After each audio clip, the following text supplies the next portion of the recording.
the French presidential elections have made a turn. I don't know, for the worse, because it was already pretty bad with Marine Le Pen. Marine Le Pen has essentially denies Paris's roundup of Jews during the Holocaust. And actually, let's just go straight to her quote. This is what she said. She said, France wasn't responsible for the Veldiv. If there was responsibility, it is with those who were in power at the time. It was not with France. France has been mistreated in people's minds for years. She went on to say, we taught our children that they have all the reasons in the world to criticize it, to only see its darkest historical aspects. I want them to be proud of being French. Okay, so let's talk about what she's doing here with her language.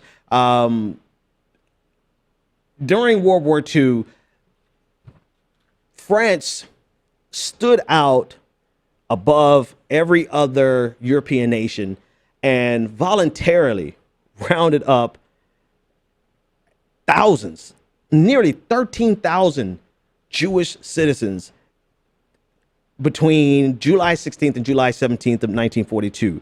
And so for her to deny this and to say that essentially it's not the responsibility of France, but it's the responsibility, or it has to be laid at the feet of the administration of the time, is a complete erasure of the nation's responsibility to what it did.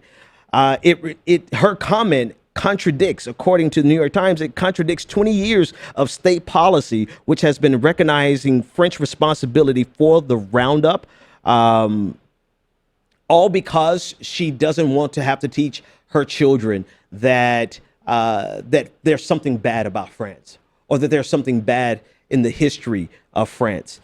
Her campaign has been built on nationalism, this uber nationalism, this trend that we've seen spread across the nation, across the globe, quite actually. We've seen this trend with Donald Trump, with Brexit, with Nigel Farage, and now with Marine Le Pen. So she's running. This is a continuation. This is an extension of her worldview. This is also an extension of her father's worldview. Jean-Marie Le Pen, he actually called the Holocaust, quote, a detail in the history of the Second World War.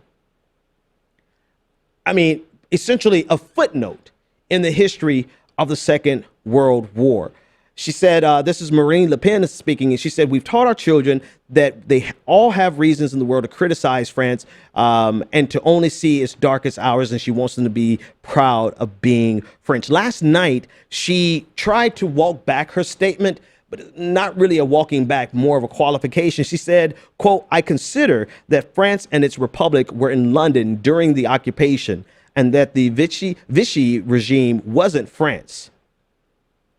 So she's trying to equivocate a little bit. She's trying to qualify this and essentially say that the reason she's not blaming France is because she doesn't believe that France was actually, this was an administration during a unique time in the history of France. Again, to this great article in the New York Times, historians disagree with her. The New York Times reports, quote, the Vichy government initially enjoyed wide support. Its functionaries and officials came largely from the pre-war bureaucracy, and many went on to have excellent careers in the government and business after the war. So for her to dismiss this and say, oh, this was not really France, well, they were there before the war. They were there during the war. And many of these same people that she says own the blame were successful after the war.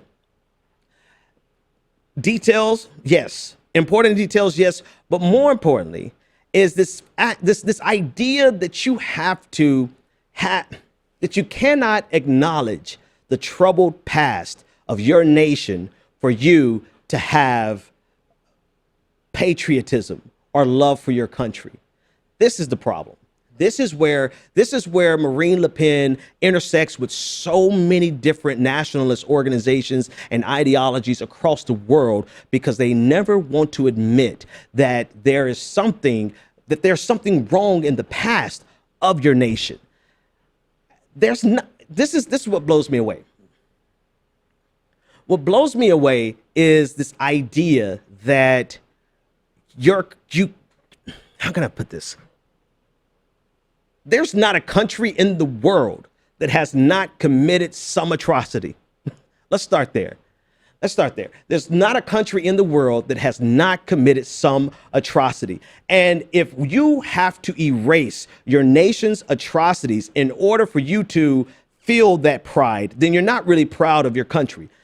The best example, of course, here is the United States. There are so many things that America has done historically that are a scourge, that are a red stain on America's past.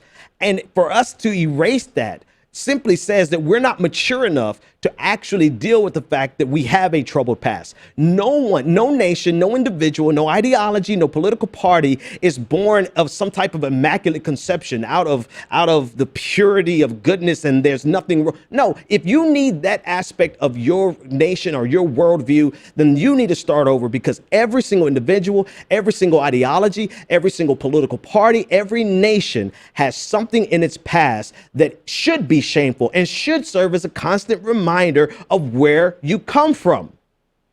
But instead of doing that and having this reasoned, principled, mature look on who you really are, uber nationalists want you to completely erase the fact that they participated in war crimes, erase the fact that they participated in hate crimes, erase the fact that they participated in slavery, erase the fact that they marginalized women throughout history, erase the fact that they marginalized groups, minorities throughout history.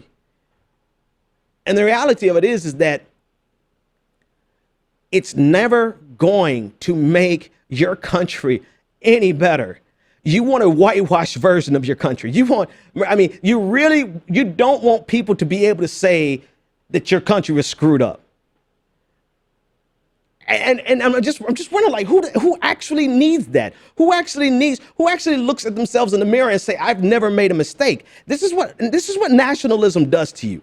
This is what nationalism does to you. It prevents you. It causes you some type of cognitive some type of pain for you to look at your nation and say that your nation actually has a very disturbed past and, quite frankly, probably has a very disturbed present.